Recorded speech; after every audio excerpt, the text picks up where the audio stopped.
Hello, this tutorial is for advanced higher musicians.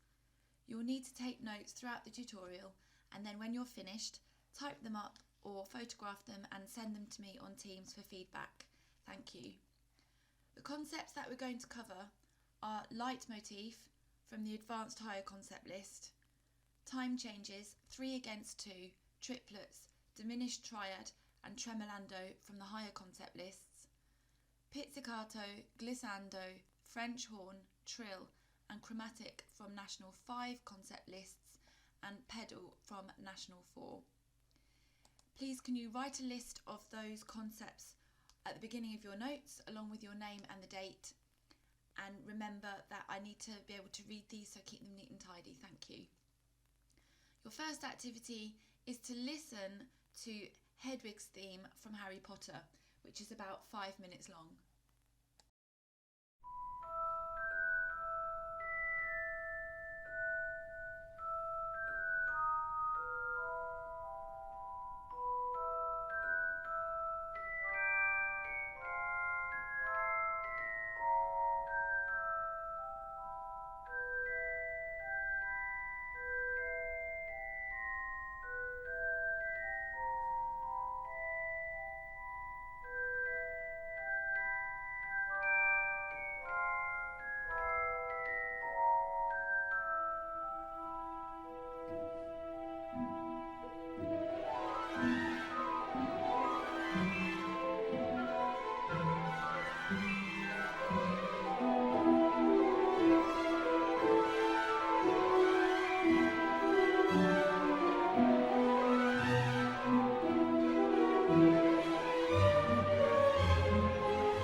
So let's understand the concept of a leitmotif.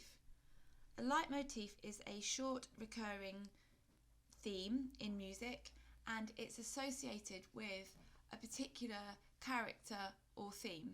So usually a leitmotif is just a few notes, and as soon as you hear those notes, you associate those notes with a certain character or emotion.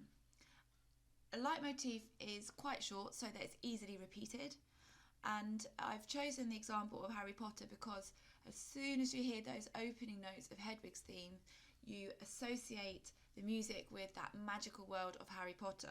So this is a leitmotif. In fact, there's a couple in this music that we're going to explore further. But if you could write down the definition for leitmotif as a short recurring musical theme that represents a person or an event, an idea or an emotion. So here is the opening leitmotif, and it will be followed with extracts of the same leitmotif but with different instrumentation.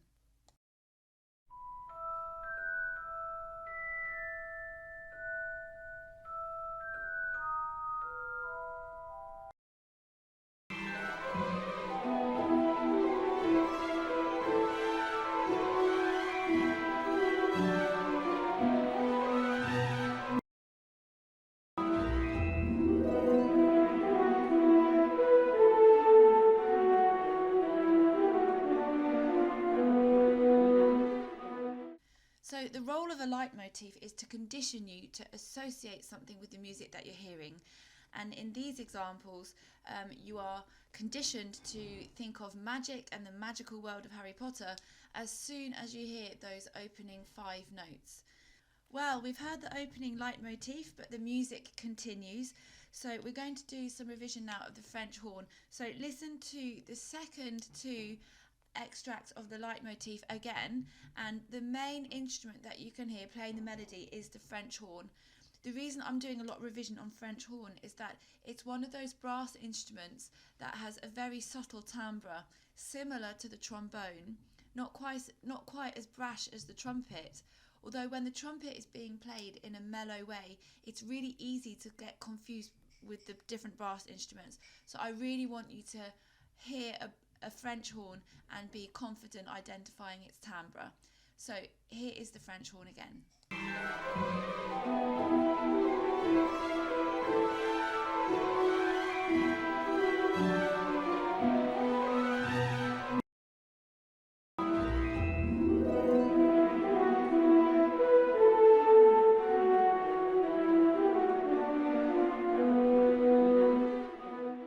And because of the brilliant, heroic type timbre of the French horn, film composers use these instruments a lot when they're writing their scores to play the melody. If you think of Star Wars score, written by the same person as Harry Potter here, uses brass instruments, French horns, a lot in main melodies.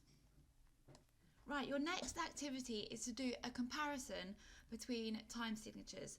You're going to listen to an extract from the beginning of the music and an extract later on, and I'd like you to compare the time signatures. Thank you. Here's your first extract.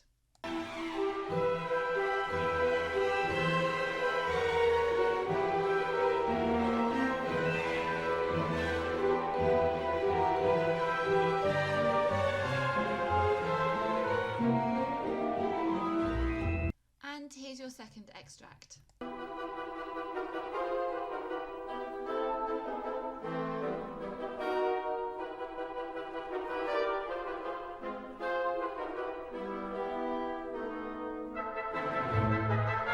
So hopefully you identified that the first extract is in triple time, rather like a waltz. It is quite fast. If you were playing this in an orchestra, you'd actually be counting in one in a bar, rather than a fast 1, 2, 3, 1, 2, 3, 1, 2, 3. You just count 1, 1, 1 and subdivide that into 3. So have a listen and see if you can do that.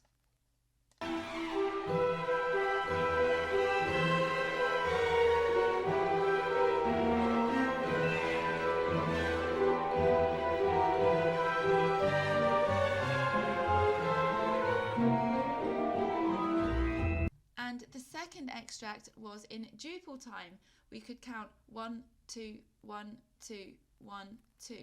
So have another listen to the second extract and see if you can count in duple time.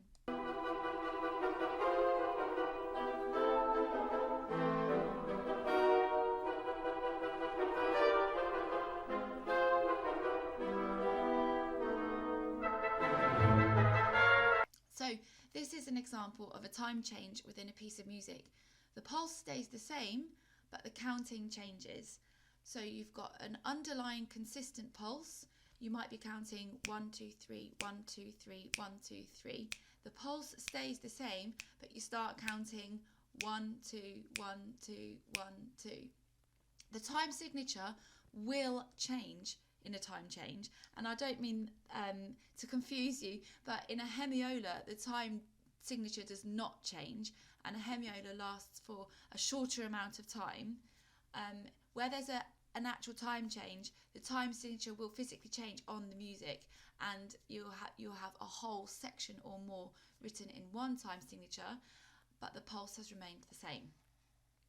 Now, the celesta is not an instrument that you need to know for advanced higher music, but it is a fascinating instrument, played a bit like a piano, but sounds like bells. Now, whilst the celesta is playing almost a theme and variations, I'd like you to identify what is going on in the background.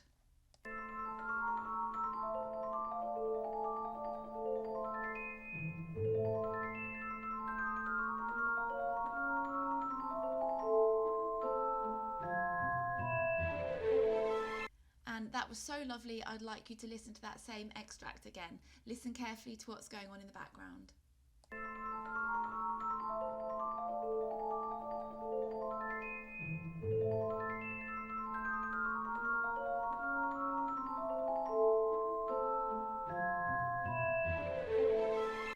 So I hope you could identify that the French horn is playing a pedal, and the lower stringed instruments, the violas and the cellos, are playing pizzicato to articulate the pulse. So we've got some tricky listening for you to do now as we look at the concept 3 against 2. Basically this means that you've got 3 notes played over 2 notes.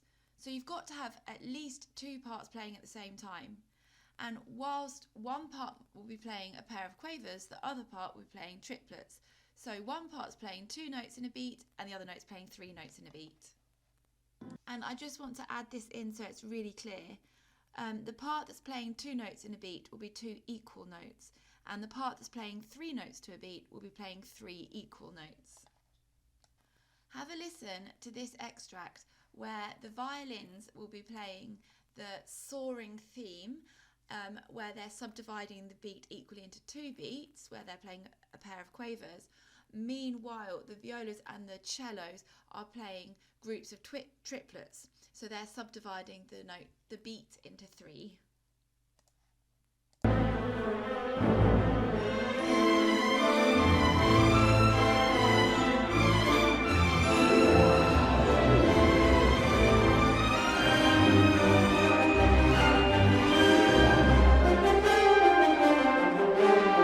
So 3 over 2 is the effect of 3 equal notes played against 2 equal notes, and it's usually used in music to create tension and excitement, which is exactly what's happening in the extract that you just heard. So just to clarify the concept of triplets, triplets are where you get a group of 3 notes played in the time of 2 notes. For example, if you are in a time signature of 4/4, which is 4 crotchet beats in a bar, you could have a group of 3 triplets on the first crotchet beat, and then let's just say 3 other crotchets. The important thing is that those group of 3 triplets are played in 1 crotchet beat, and that crotchet beat in 4/4 would normally subdivide into 2. So effectively you've got a group of 3 notes played in the time it would usually take to play 2 equal notes. Now for something completely different, have a listen to the harp and write down the concept of glissando. So I've been a bit mean to you here because it's quite difficult to hear. After the celesta, the harp plays a glissando. Have another listen. So glissando is sliding between notes, usually up to an octave or even more than an octave. So instruments like the piano and stringed instruments and the harp can play glissandos really, really easily. And it's different from a pitch bend, because a pitch bend is usually just between a small interval, maybe a tone or a minor third, whereas a glissando, like I said, could be more than octave. It could be a 2-octave or 3-octave glissando. So a glissando is sliding between notes. Now, a bit of revision from National 5, when you looked at different ornaments, one of the first ornaments that you got to know was a trill. And probably in Baroque music you were listening to lots of trills, and in classical music at the ends of phrases there's a trill, which is a really rapid alternation between next door neighbour notes. Have a listen to the trills here in the string parts, which are actually accompanying. It's quite a fast string part, but on every single note the string players are directed to trill. So let's see if you can hear that.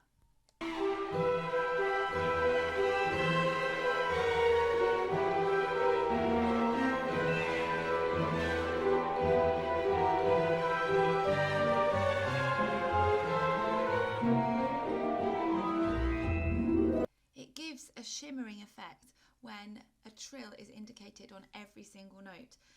It sounds like it could be a tremolando, although a tremolando is a repetition of the same note really rapidly. We'll listen to a tremolando in a minute. These trills are on every single note, decorating every single note in the quaver part in the strings. So have another listen.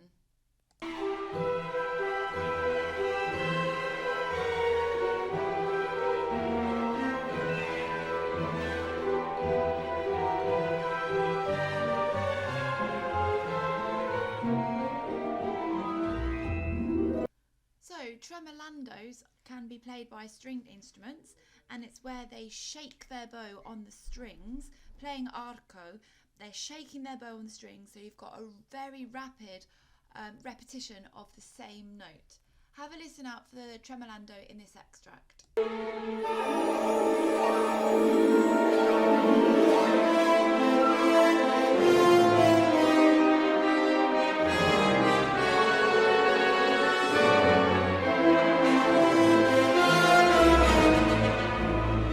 Now there is a lot going on in that extract. If you listen very carefully, the violas and the cellos are playing their note tremolando. It's playing arco and literally shaking the bow as fast as they can on the strings for that shimmery effect.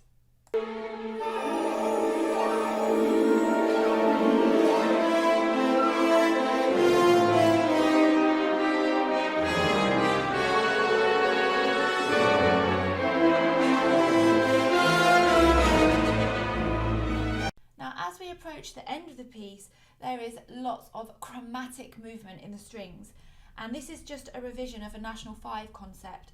Chromatic means moving by semitone. The smallest distance between two notes in music is a semitone, and when there are loads of semitones we call this chromaticism or chromatic playing. So have a listen to the chromaticism here at the end of the piece.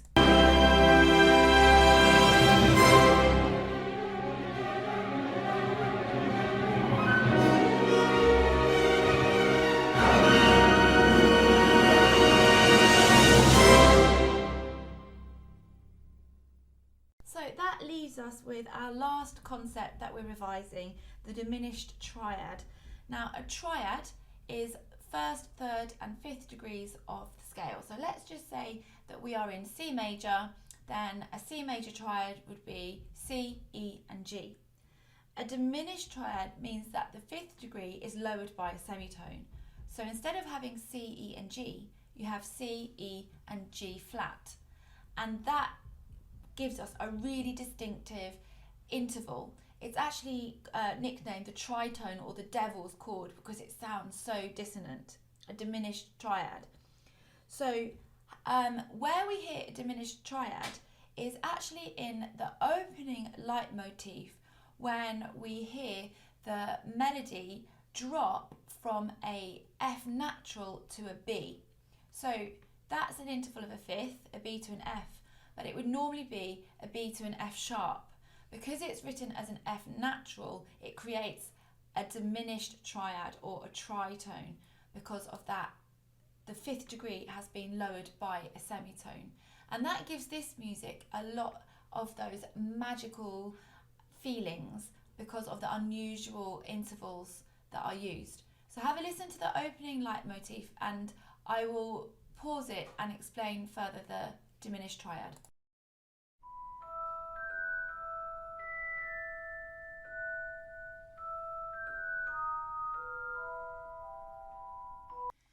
So listen to that again, and it's the last two notes, the F natural descending to a B, that creates that interval of a diminished triad.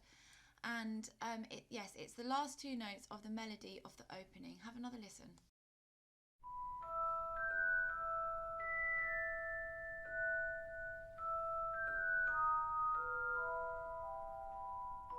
So a diminished triad is where the fifth degree in a triad is lowered by a semitone. And that brings us to the end of this tutorial. Well done for listening. Please can you upload your notes to me on Teams for feedback? Thank you.